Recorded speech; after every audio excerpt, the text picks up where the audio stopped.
Batman movie is a really good spin-off to the Lego movie that is basically the same sort of pacing and everything that movie was, except it loses a little bit of the heart, it adds a lot more Batman, and it is for sure tailored to DC Comics fans. Let's get into it. This is Nerd.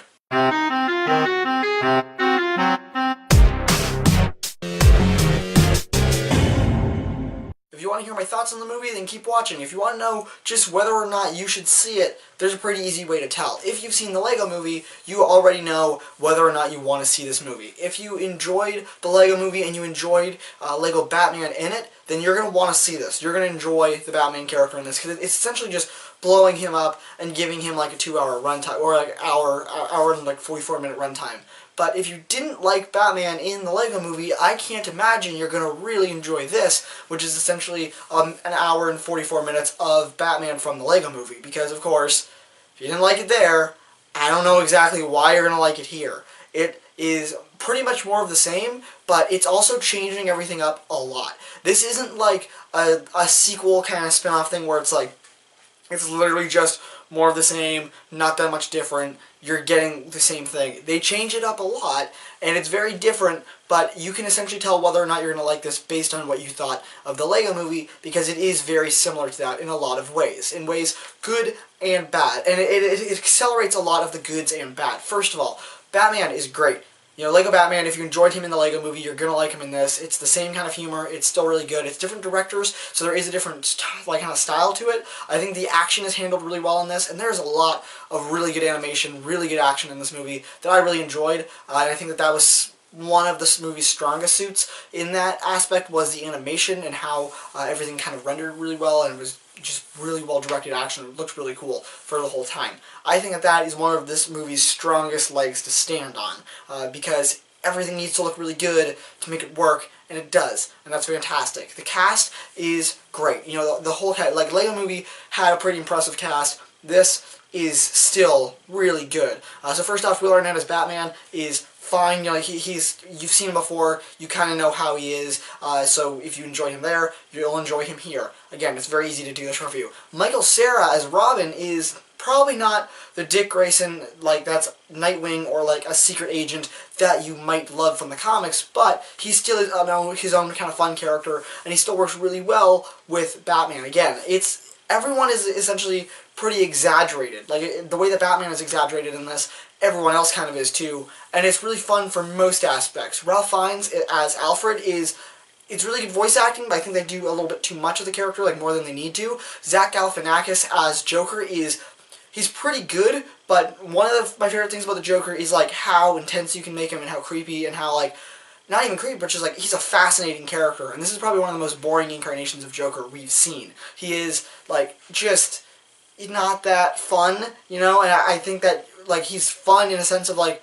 him just being the villain of this movie, but really it didn't need to be Joker. It was just, hey, I'm Batman's greatest enemy, and that's going to be my whole character, and not a really interesting portrayal like we've gotten in almost every other person to portray Joker. This is the most boring. I don't know if it was the worst, it was just the most boring. So, moving on, Rosario Dawson as Barbara Gordon was really cool. I really liked her character too. She, essentially, we're going to talk about the whole police thing now, because that's that's something that kind of bothered me, and something that I did enjoy about this movie. So, the movie is essentially, Batman is the only one who can save Gotham because the police are terrible. They just suck, and the only thing that they do is like turn on the bat signal and call Batman, and that's all they need to do. And Barbara Gordon comes in, and she's like, actually, I think we can do a good job too if we start trying.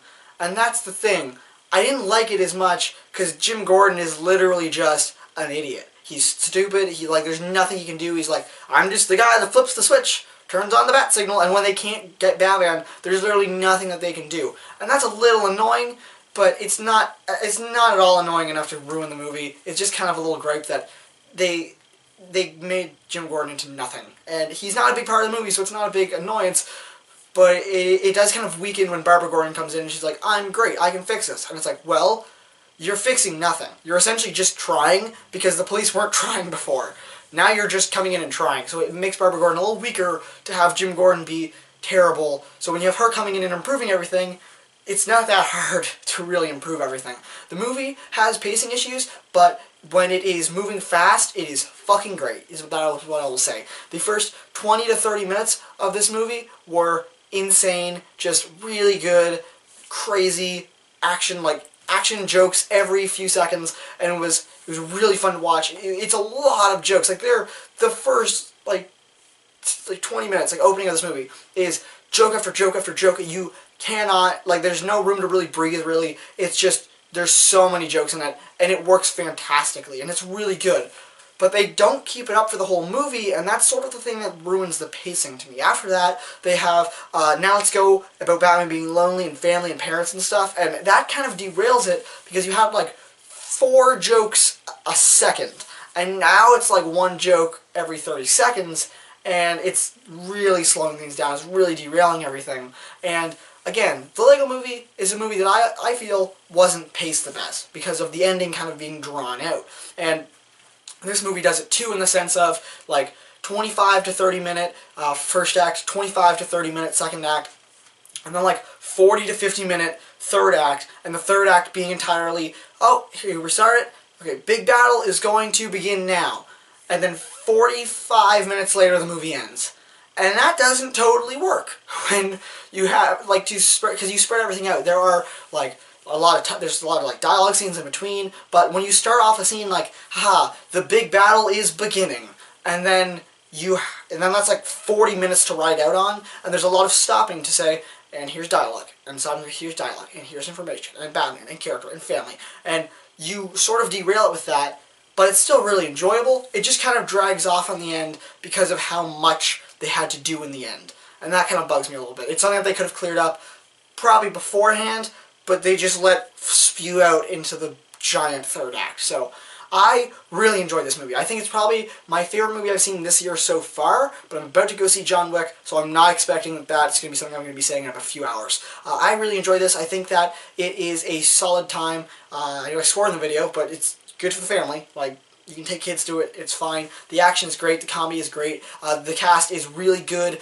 but again, Joker is like kind of boring. Like, there's not a lot they make of Joker compared to like what Joker normally is. Even like Mark Hamill animated Joker is 1,000 times better than this. But I really enjoyed the movie. Again, there's a lot of like Easter eggs. There's a lot of deep cut references. They're talking about like 60s Batman as well as 2016 Batman. Like, there are references galore across everything. There's a lot of DC stuff. There's a lot of DC superheroes, and like the Lego Movie, it is not contained to one thing. It will spew out everywhere into a lot of different universes. So there's a lot of references in this to not just DC, but it all works really well. I really enjoyed it. I'm going to give it like a 7.5 out of 10. That feels good for this, because it wasn't anything amazing, but it was a really fun time to watch, though it did have its flaws. What do you think? Comment your thoughts down below. Give this video a like if you enjoyed, and subscribe for more movie reviews. Next one's probably going to be John Wick, and then maybe I'll do the David Brent new Netflix movie. So subscribe for that, and I'll see you all next time.